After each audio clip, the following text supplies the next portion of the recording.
tous et bienvenue dans cette nouvelle vidéo. Aujourd'hui je reviens avec un point lecture parce que ça fait un moment que j'en ai pas fait un. J'étais encore en train de lire Rebecca à ce moment là, donc ça date un petit peu. Enfin bref, je vais commencer cette liste de 5 livres et nouvelles par forcément Rebecca hein. Mais je vous laisse la vidéo complète dessus, juste là-dessus, parce que c'est mon nouveau livre favori, donc j'en ai fait une chronique bien étoffée.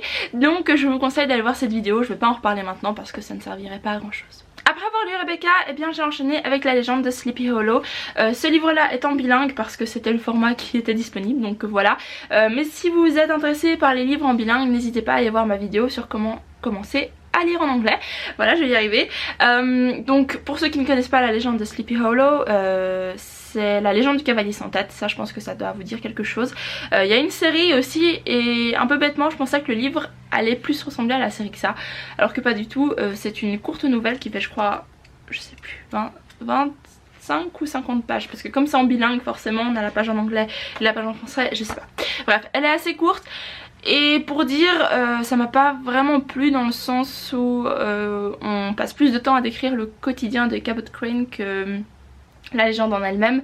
Elle est mentionnée, on parle du cavalier sans tête, il y aura une histoire vraiment courte de 2 ou 3 pages avec, mais c'est tout. Donc j'étais un peu déçue vraiment, mais bon, ça m'a fait découvrir un style d'écriture qui date du 18e siècle, hein, 1715 si je dis pas de bêtises, non je vais pas confirmer, mais dans ces eaux là.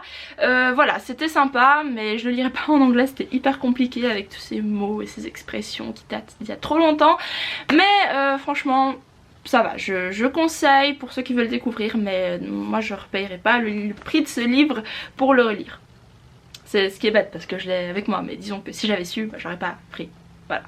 Ensuite, après La Légende du cavalier sans tête, eh ben, j'avais envie de quelque chose mais je ne savais pas encore quoi. Du coup en attendant j'ai lu Les Contes Macabres de Edgar Allan Poe. Enfin je ne les ai pas tous lus. J'ai lu le premier qui est Bérénice, que je ne connaissais pas du tout, et je peux vous dire que j'ai été trop contente de le découvrir parce que c'est vraiment quelque chose d'assez spécial comme histoire. On a un personnage mais complètement perturbé.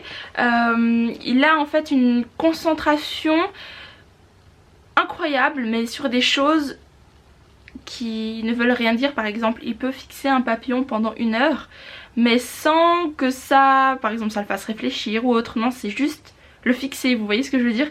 Donc c'est vraiment perturbant.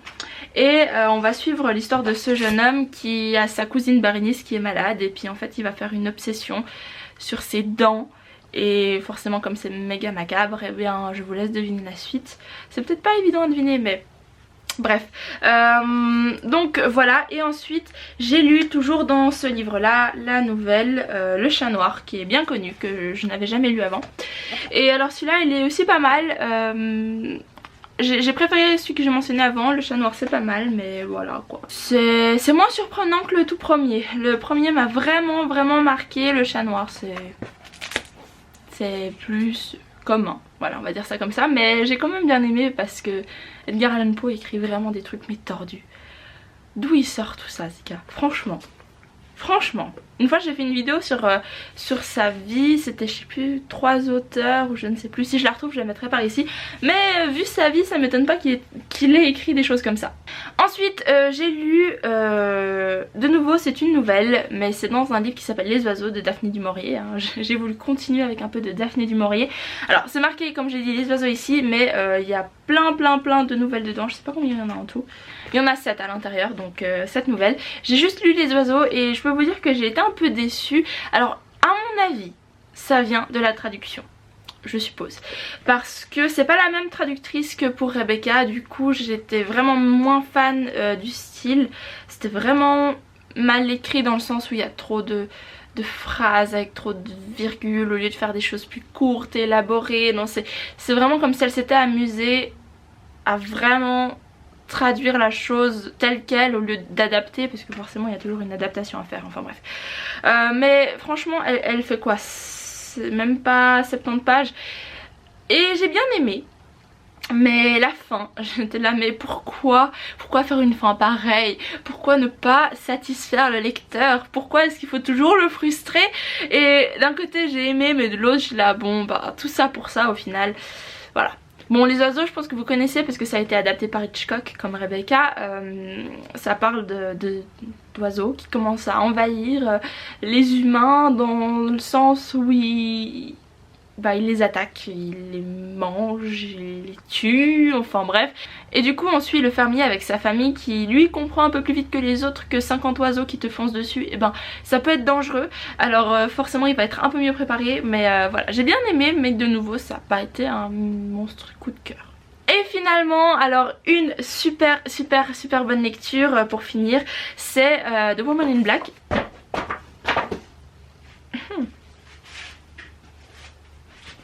Donc je disais, c'est The Woman in Black de Susan Hill.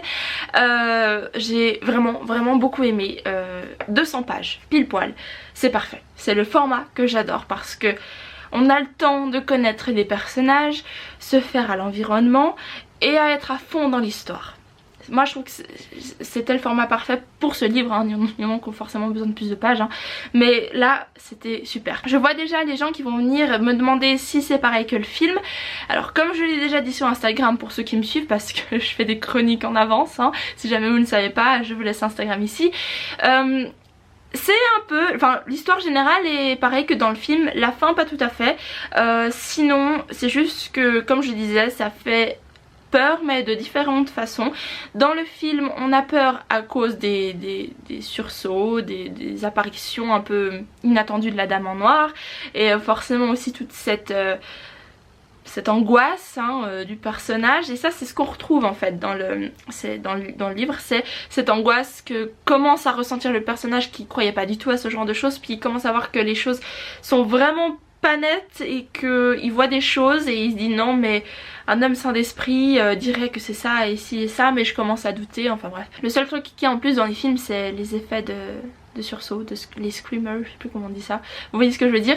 Dans le livre c'est vraiment cette ambiance pesante de la maison, de ses environs.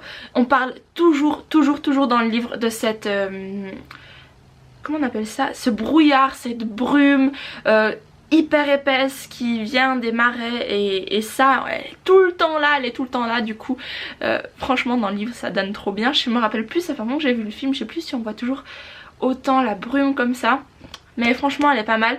Après comme j'ai dit il y a juste la fin qui change un petit peu. Le début, alors il faut pas vous fier au début parce que franchement j'étais tellement pas emballée par les 2 premiers chapitres.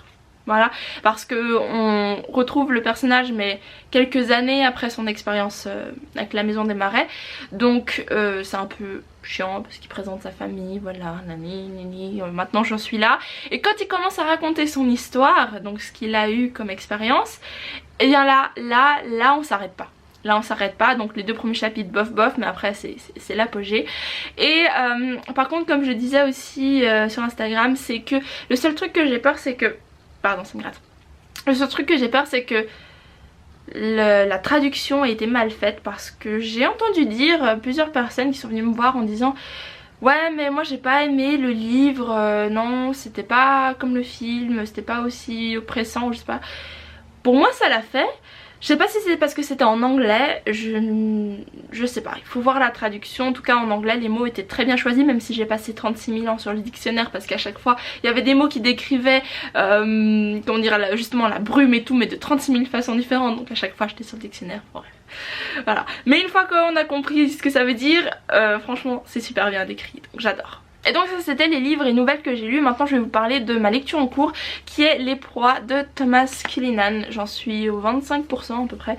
Et franchement j'adore. Pour ceux qui ne connaissent pas l'histoire, ça parle de 7 femmes, jeunes femmes et un peu moins jeunes, pendant la guerre de sécession, qui sont dans un pensionnat. Et il y aura un soldat qui va arriver, qui est blessé et qui va venir s'installer dans la maison avec elle pour qu'elle le soigne et tout ça. Enfin bref, elles vont le recueillir. Et le truc c'est que le gars, mais on voit à 300 km qu'il est pas net quand on lit le livre, mais elles le savent pas. Et en fait, alors je suis pas encore très loin, hein, mais si jamais les chapitres sont alternés par rapport aux 7 femmes, 8 parce qu'il y a la domestique, mais lui pas du tout, hein, on n'a pas du tout ses pensées, on a que les chapitres, à chaque fois ça alterne pour chaque personnage, enfin bref. Le truc c'est que lui à mon avis il a profité de jouer l'inconscient en fait, donc ma jambe, et puis ouf il s'évanouit. Mais en fait pas tant que ça, parce qu'à mon avis il a profité de ça pour écouter toutes les conversations des femmes et ensuite pouvoir les manipuler comme il veut. Parce que là, dans cette histoire, c'est de la pure manipulation. Pour ceux qui ont vu ma vidéo sur les films qui vont sortir et que je veux voir, il va sortir le film le 23 août si je me trompe pas. Et pour ce que j'ai vu de la bande-annonce, alors ça spoil un tout petit peu l'événement dramatique un peu qui va se produire, mais ça va mal tourner. Mais ça se voit à 3 km que ça va mal tourner et du coup j'attends juste ce moment là. Il est méga long ce livre, il fait presque 700 pages mais j'attends avec impatience de voir ce que ça va donner. En plus le film sort bientôt, les actrices, il y a Nicole Kidman, il y a Kristen Dunst, il y a Elle Fanning et d'autres que je ne connais pas. Il y a je vais jamais réussir à dire son prénom. Colin Farrell, je crois que je me trompe pas, qui joue le gars. Donc voilà, pour le moment j'aime beaucoup, donc je me réjouis de le terminer parce que je vois pas le bout, je suis à 25% mais... Donc voilà, c'est tout pour cette vidéo, j'espère qu'elle vous a plu. N'hésitez pas à me dire en commentaire ce que vous lisez vous en ce moment et s'il y a des livres que je vous ai présentés que vous avez déjà lus ou que vous voudriez lire tout simplement. N'hésitez pas à aller me suivre sur Instagram parce qu'on discute pas mal sur Instagram, à vous abonner à la chaîne tout simplement. Et en attendant, je vous fais plein de bisous et à très bientôt, bye!